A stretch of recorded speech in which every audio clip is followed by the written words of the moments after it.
ಇವತ್ತು ನಾನು ನಿಮ್ಗೆ ಎಲ್ಲರಿಗೂ ಭಕ್ತ ಪ್ರಹ್ಲಾದನ್ ಕತೆ ಹೇಳ್ಬೇಕಂತಿದ್ದೇನೆ. ಎಲ್ಲರೂ ಚೆನ್ನಾಗಿ ಕೇಳಿಸ್ಕೊಳ್ಳಿ. ಕೃತಯುಗದಲ್ಲಿ ಹಿರಣ್ಯಕಶಿಪು ಎಂಬ ರಾಕ್ಷಸನಿದ್ದನು. ಅವನು ಕಟ್ಟ ಹರಿದ್ವೇಷಿಯಾಗಿದ್ದನು.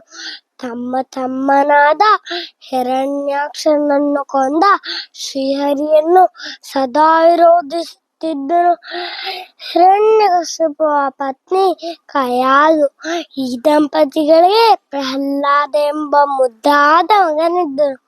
ಅಪ್ಪ ದುಷ್ಟನಾದರೆ ಮಗನು ಸತ್ಯವಂತ, ಧಾರ್ಮಿಕ, ಹರಿಭಕ್ತ. ಸುಂದರವಾದ ತಾವರೆ ಹುಟ್ಟುವುದು ಕೆಸರಿನಲ್ಲಾದರೂ ಆ ಕೆಸರು ಹೂವಿಗೆ ಅಂಟಿರುವುದಿಲ್ಲ. ಬಾಲಕನಿಗೆ ಉಚಿತ ಸಮಯದಲ್ಲಿ ವಿದ್ಯಾಭ್ಯಾಸ ಮಾಡಬೇಕೆಂದ ಹಿರಣ್ಯಕಶಿಪು ಎಣಿಸಿಕೊಂಡು ತನ್ನ ಗುರುಗಳಾದ ಶುಕ್ರಾಚಾರ್ಯರ ಮಕ್ಕಳಾದ ಚಂಡ ಮತ್ತು ಅಮರ್ಕರನ್ನ ನೇಮಿಸಿದನು. ಗುರುಗಳು ಅಕ್ಷರಾಭ್ಯಾಸವನ್ನು ಶುರು ಮಾಡಿದರು. ಗುರುಗಳು ಹರ ಎಂದು ಬರೆದರೆ ಬಾಲಕನು ಹರಿ ಎಂದೇ ಬರೆಯುತ್ತಿದ್ದ. ಎಷ್ಟು ಸಲ ಪ್ರಯತ್ನಿಸಿದನು ಹರಿ ಎಂದೇ ಬರೆಯುತ್ತಿದ್ದನು. ಗುರುಗಳು ಸೋಲೊಪ್ಪಿ ಹಿರಣ್ಯಕಶಿಪು ಹತ್ರನೇ ಕಲಿಸಿಕೊಟ್ಟರು. ಅವನಿಗೆ ಹೊಡೆದು ಬಡೆದು ಭಂಗಿಸಿ ತನ್ನ ಪರಮ ಹಗೆಯಾದ ಶ್ರೀಹರಿಯ ನಾಮವನ್ನು ನಾಲಿಗೆಯಿಂದ ಕಿತ್ತೊಗೆಯಲು ಪ್ರಯತ್ನಿಸಿದನು. ಆದರೆ ಹುಡುಗನು ವಿಚಲಿತನಾಗಲೇ ಇಲ್ಲ.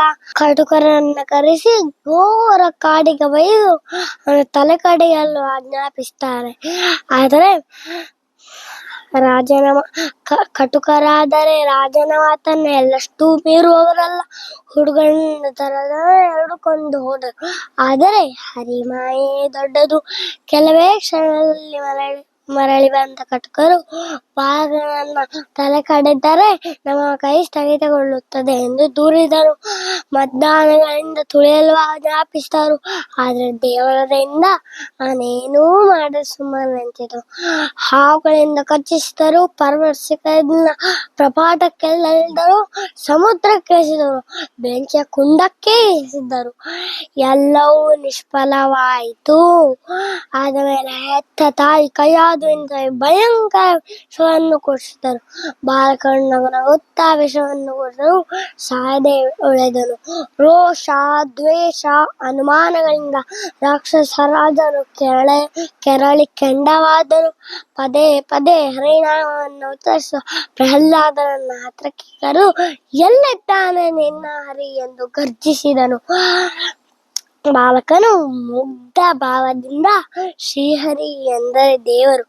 ಅವನಿಗೆ ಅನೇಕ ಹೆಸರುಗಳಿವೆ. ನೆಲದಲ್ಲಿ, ಬಾನಲ್ಲಿ, ಹಕ್ಕಿಗಳಲ್ಲಿ ಎಲ್ಲೆಲ್ಲೂ ಇದ್ದಾನೆ ಹೇಳಿದಾಗ